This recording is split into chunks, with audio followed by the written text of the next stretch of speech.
കേരളത്തിലെ കായിക പ്രേമികൾ മുഴുവനും ഇന്ത്യൻ പ്രീമിയർ ലീഗിൽ കൊൽക്കത്ത നൈറ്റ് റൈഡേഴ്സ് മുംബൈ ഇന്ത്യൻസിനെതിരെ തകർത്തടിക്കുന്ന ബാറ്റിംഗ് വിരുന്ന് കണ്ടുകൊണ്ടിരിക്കുമ്പോൾ മറുവശത്ത് കേരള ബ്ലാസ്റ്റേഴ്സ് ഒരു കിഡിലൻ സൈനിങ് അനൗൺസ് ചെയ്തിട്ടുണ്ട്. കേരള ബ്ലാസ്റ്റേഴ്സ് പ്രതിസന്ധിയിലൂടെയാണ് നീങ്ങിക്കൊണ്ടിരിക്കുന്നത് എന്ന് നമുക്കറിയാം. ആ പ്രതിസന്ധികളെല്ലാം വകഞ്ഞു മാറ്റാൻ വേണ്ടിയിട്ട് ഒരു കിഡിലൻ മിഡ്ഫീൽഡറെ തന്നെ കേരള ബ്ലാസ്റ്റേഴ്സ് ആരാധകർക്ക് വേണ്ടി അനൗൺസ് ചെയ്തിട്ടുണ്ട്.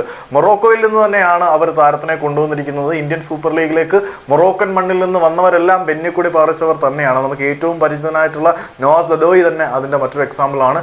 അതുകൂടാതെ എത്രയോ മികച്ച താരങ്ങൾ മൊറോക്കൻ മണ്ണിൽ നിന്നും ഇവിടെ എത്തി മനോഹരമായിട്ടുള്ള പ്രകടനം കാഴ്ചവെച്ചിട്ടുണ്ട്. ആ ഒരു ഗണത്തിൽ പെടുത്താൻ കഴിയുന്ന ഒരു കിടിലൻ മിഡ്ഫീൽഡറെ തന്നെ കേരള ബ്ലാസ്റ്റേഴ്സ് കൊണ്ടുവന്നിട്ടുണ്ട്.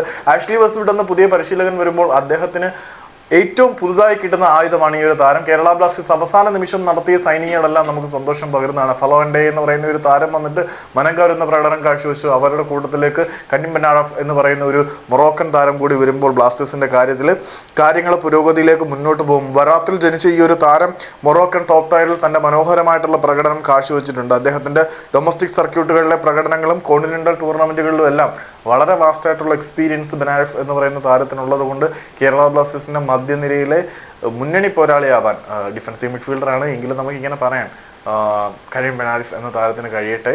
കിടിലൻ സൈനിങ് ആണ് കേട്ടോ, കിടിലൻ സൈനിങ് ആണ്, അതിനകത്ത് ഒരു മാറ്റവും ഇല്ല.